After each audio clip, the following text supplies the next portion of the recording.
आकाशवाणी रांची से प्रस्तुत है समाचार ध्वनि चित्र।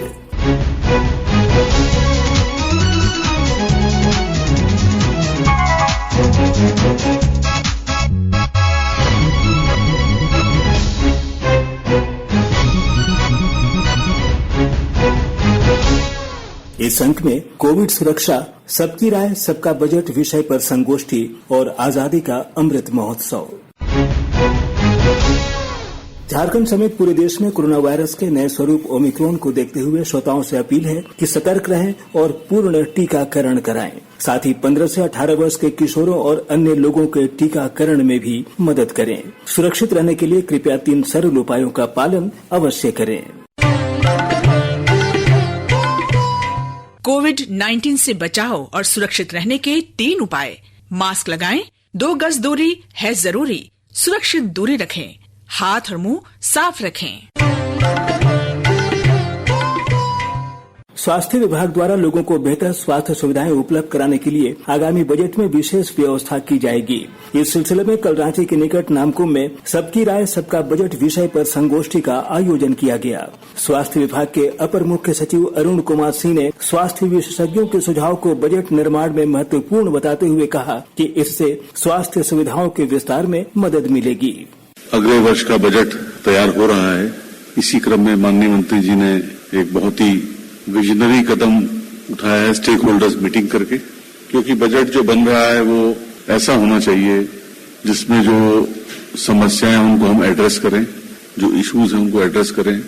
कैसे यह बजट जनता के उम्मीदों पर खरा उतरेगा, कैसा ये जनता की उम्मीदों को पूरा करेगा, कैसे हमारी सोच विजनरी होगी, दूरगामी होगी। आप लोग चूंकि इस क्षेत्र में काफी लंबे अरसे से जुड़े हुए हैं और आपके मन में भी बहुत विचार आते होंगे, काश ऐसा होता, काश यह भी सरकार करती, यह इंटरवेंशन करती, प्राइवेट सेक्टर को भी इनवाइट करती इस पर्टिकुलर सेक्टर में। तो all those ideas must be coming in your mind. तो ये मौका है अपने विचारों को व्यक्त करने का, ऐसे विचार जो इम्प्लीमेंटेबल हों, ऐसे विचार जो जनहित में हों, ऐसे विचार हों जो बेहतर परिणाम प्रदान कर सकें। तो कैसे इस बजट के माध्यम से हम अधिक से अधिक लोगों को अधिक से अधिक लाभ प्रदान कर सकते हैं, बजट का तैयार किया है। उसमें अब आपके विचार अनुसार यदि कुछ संशोधन करना होगा तो संशोधन की दिशा में हम लोग आवश्यक कार्रवाई करेंगे। कार्यक्रम के दौरान राज्य में विभिन्न स्वास्थ्य संस्थानों के चिकित्सकों को चिकित्सा क्षेत्र से जुड़े लोगों ने बजट के संबंध में अपने सुझाव दिए। रांची की प्रसिद्ध महिला चिकित्सक डॉक्टर भारती कश्यप ने इसकी शुरुआत की। अभी सरकार ने सभी सरकारी डिस्ट्रिक्ट हॉस्पिटल्स में डिजिटल वीडियो कॉल्पोस्कोप एवं क्रायो मशीन लगाने की योजना बनाई है। मेरा सुझाव है कि केवल डिजिटल वीडियो कॉल्पोस्कोप ना हो, अगर हम इंडियन ब्रांड लेते हैं तो 3 लाख रुपए की डिजिटल वीडियो कॉल्पोस्कोप और क्रायोगन और 3 लाख की ब्रेस्ट कैंसर की स्क्रीनिंग की मशीन आती है। तो जो बजट है 1,32,00,000 का, उसमें अगर हम 6 लाख जोड़ते हैं तो 1,38,00,000 होता है। तो उससे सर्वाइकल कैंसर की डिटेक्शन और प्री कैंसर की ट्रीटमेंट की मशीन और ब्रेस्ट कैंसर की स्क्रीनिंग की मशीन सभी जिला अस्पताल में लग जाएगी। मैक्सिमम लोगों का मैक्सिमम बेनिफिट। हमारे राज्य में क्षेत्रीय कॉर्निया डिस्ट्रीब्यूशन सिस्टम बनाने का सुझाव है, ताकि हमारे राज्य की कॉर्निया जिस आई बैंक में ज्यादा है मगर उसमें मरीज कम है, वहां से उन आई बैंकों को मिले जहां पर मरीज वेटिंग लिस्ट बहुत लंबी है और जो राष्ट्रीय कॉर्निया डिस्ट्रीब्यूशन सिस्टम से मंगाने पर मरीज को 6,000 से लेके 8200 का अतिरिक्त खर्च होता है। अगर हम क्षेत्रीय कॉर्निया डिस्ट्रीब्यूशन सिस्टम बनाते हैं तो सुझाव ये है कि एक जोड़ी आंख के कॉर्निसोल प्रिजर्वेटिव मीडियम के लिए 2400 लगता है, सीरोलॉजी टेस्ट का 2600 लगता है, कुल हुए 6,000 रुपए और ट्रांसपोर्ट का पैसा अलग से लगता है। इसका प्रावधान कॉर्निया डिस्ट्रीब्यूशन सिस्टम में बनाना चाहिए। मैं doctor Rajesh Kumar from Rani children hospital. पहला बात तो है आयुष्मान भारत को लेकर। अभी क्या है कि रेट रिवाइज हो रहा है। अभी बहुत सारे रेट्स ऑलमोस्ट कुछ प्रोसीजर के रेट डबल हो गए हैं और साथ साथ हम लोग 15 लाख फैमिली ग्रीन कार्ड वाले को भी ऐड कर रहे हैं, तो ऑलमोस्ट 90% पॉपुलेशन कवर हो जाएगा।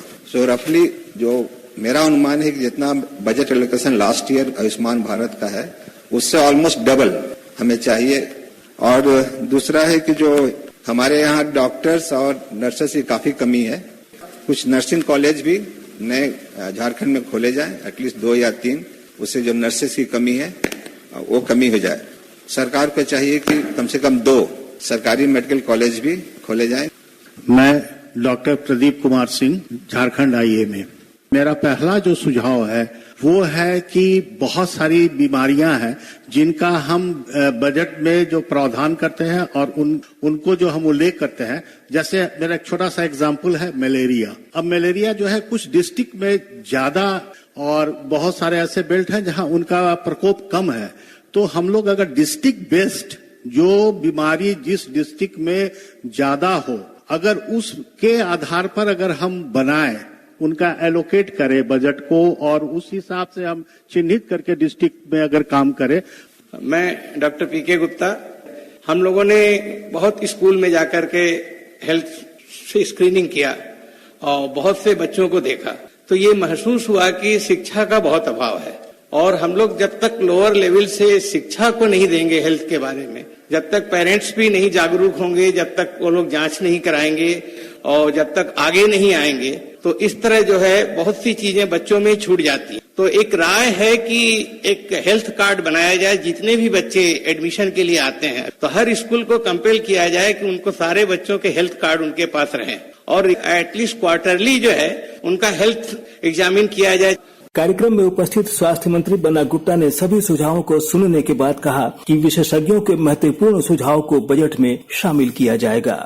आपके बहुत बहुमूल्य सुझाव आए हैं जो बहुत ही स्वागत योग्य हैं और हम लोग चाहते हैं कि ये बजट ऐसा बजट बने और इस बजट में हम पिछली बार जो बजट था वो हमारा करीब 2900 करोड़ था, फिर उसको थोड़ा और इजाफा हमने किया था, लेकिन अबरी हम बजट जो है 4200 करोड़ का बजट ला रहे हैं और हम कोशिश कर रहे हैं कि उसमें इन आपके बहुमूल्य सुझावों को भी संग्रहित करें। और मैं समझता हूं कि करीब करीब जिन लोगों ने जो सुझाव दिए हैं वो सभी सुझाव जो हैं वो स्वागत योग्य हैं। जब आप धरातल में काम करते हैं तो आपको उसकी गंभीरता ज्यादा आपको समझ में आती है और यही कारण है कि आप लोगों की चिंता से हम वाकिफ हैं। जैसे ब्लड के लिए जो कहा है, हमारी बहन ने कहा है ब्लड सर्कुलेशन मशीन का, वो बहुत ही आवश्यक है। और एम्बुलेंस की सुविधाओं में जो गड़बड़ियां आई हैं, हमारे एक नौजवान साथी ने कहा, तो मैं आप सभी लोगों की बातों को सुन भी रहा था और हम हमारे आदरणीय ACS साहब के साथ कुछ आपके विषय पर, गंभीर विषय पर मैं साथ ही साथ उनको जो है उस चीज की तरफ इंगित कर रहा था कि ये बहुत महत्व के विषय हैं। और जहां तक एक ब्लड डोनेशन कार्ड की भी बात कही है तो उसको भी हम लोग देख रहे हैं और एक बड़ा इम्पोर्टेंट कहा था कि हेल्थ का एक कार्ड बनना चाहिए। हेल्थ के भी कार्ड को बनाने पर हम लोग विचार कर रहे हैं कि उसी में आयुष्मान भी हो जाए, उसी में जो है मुख्यमंत्री गंभीर योजना हो जाए, उसी में उसके ब्लड के आ जाए, उसमें यदि उसको कोई ग्रीवियस बीमारी वगैरह है। इसी के साथ हम लोग और भी विचार कर रहे हैं कि जो हमारी बच्चियां हैं, महिला कॉलेज है, स्कूल है, वहाँ सैनिटरी नैपकिन वगैरह का भी जो है हम व्यवस्था करने पर विचार कर रहे हैं। सारी चीजों को कहीं न कहीं हम समाहित करेंगे। आजादी के 75 वर्ष पूरे होने के अवसर पर लोगों के बीच बलिदान और देशभक्ति के भावना का स्मरण सुनिश्चित करने के लिए पूरे देश में कार्यक्रमों का आयोजन किया जा रहा है। इसके तहत आकाशवाणी द्वारा एक विशेष कार्यक्रम आजादी का सफर आकाशवाणी के साथ का प्रसारण किया जा रहा है। आइए सुनते हैं समाचार सेवा प्रभाग की विशेष प्रस्तुति। आजादी का अमृत महोत्सव।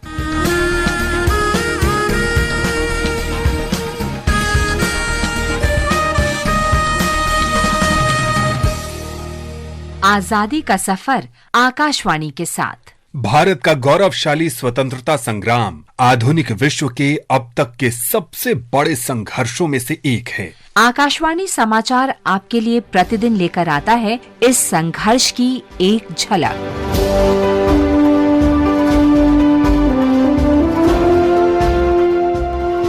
आज हम प्रख्यात राष्ट्रवादी नेता गोपाल कृष्ण गोखले को याद करते हैं। जिनकी मृत्यु 19 फरवरी 1915 को हुई थी। 9 मई 1866 को महाराष्ट्र में जन्मे गोखले ने 1884 में एल्फिंस्टन कॉलेज से स्नातक की उपाधि प्राप्त की।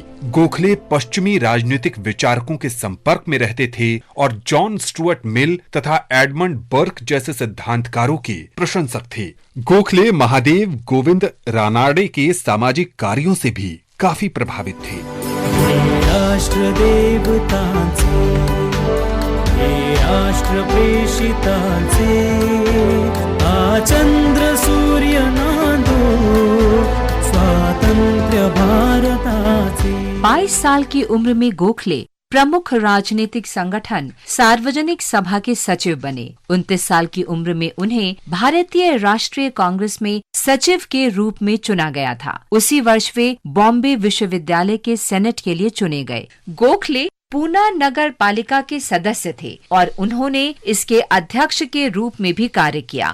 1899 में वे बॉम्बे लेजिस्लेटिव काउंसिल के लिए चुने गए और 1902 में वे इंपीरियल लेजिस्लेटिव काउंसिल में निर्वाचित हुए थे। वर्ष 1905 में गोखले अपने राजनीतिक जीवन के शीर्ष पर थे। वो भारतीय राष्ट्रीय कांग्रेस के अध्यक्ष चुने गए और उन्होंने सर्वेंट्स ऑफ इंडिया सोसाइटी की स्थापना की, जो राष्ट्र की उन्नति के लिए समर्पित एक राष्ट्रवादी संस्था थी। ब्रिटिश सरकार के समक्ष भारत की मांगों को रखने के लिए कांग्रेस ने उन्हें विशेष मिशन पर इंग्लैंड भेजा था।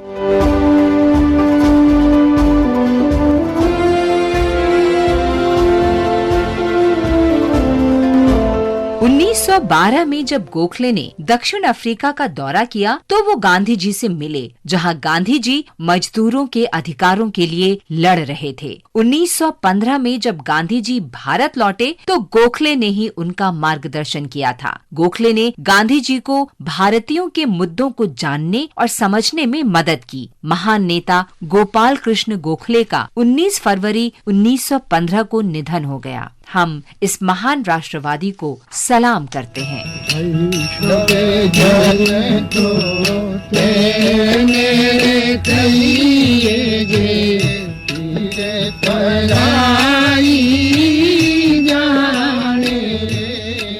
हम गांधीवादी विचारक और कार्यकर्ता धर्मपाल को भी याद करते हैं, जिनका जन्म 19 फरवरी 1922 को मुजफ्फरनगर में हुआ था।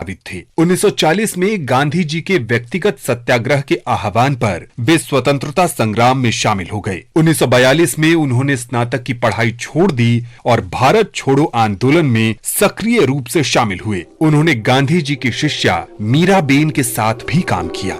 1947 में विभाजन के समय उन्हें पाकिस्तान से आने वाले प्रवासियों के पुनर्वास के लिए कांग्रेस सोशलिस्ट पार्टी के केंद्र का प्रभारी बनाया गया। इस दौरान वे कमला देवी चट्टोपाध्याय और डॉक्टर राम मनोहर लोहिया के निकट संपर्क में आए।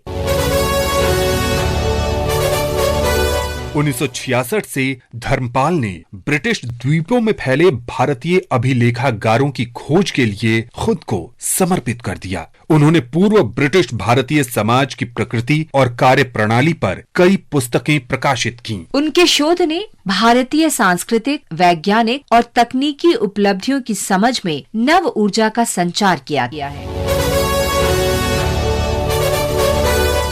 धर्मपाल गांधी जी के वर्धा सेवाग्राम आश्रम से जुड़े थे।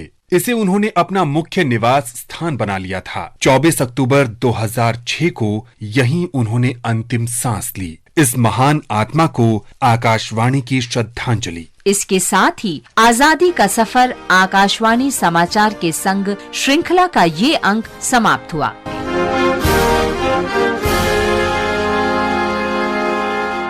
इसके साथ ही आकाशवाणी रांची से समाचार ध्वनि चित्र का आज का संस्करण समाप्त हुआ। हर शनिवार को यह कार्यक्रम रात्रि 7:45 बजे समाचार एकांश द्वारा प्रस्तुत किया जाता है। संपादक अब्दुल हमीद, प्रस्तुतकर्ता अरविंद कुमार और प्रवक्ता ज्ञानेश्वर प्रसाद श्रीवास्तव।